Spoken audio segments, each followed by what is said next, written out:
Ayan mga boss, so ito yung mga palitin natin dito sa Mazda B2 200 mga boss. Hitman arm niya. Ayan, so may plate ito. Ayan po.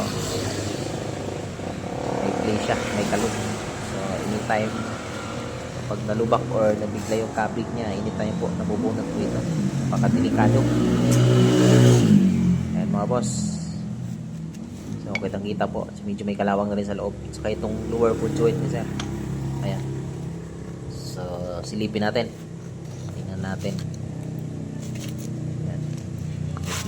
May play po yung ano niya. Ayan, ball joint. So, punit po yung ano niya. Magalaw na. Punit yung boots. So, ayan. Itong upper naman, ganoon din po. Yung upper niya. Ayan. So, silipin din natin. Tanggalin natin yung boots para makita yung ebidensya. Ayan.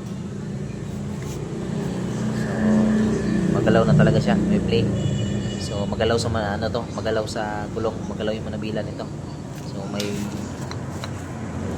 sit na pabunot anytime kapag bigla kang nalubak or sobrang lala na talaga. So ayan mga boss, thank you. Ride safe everyone.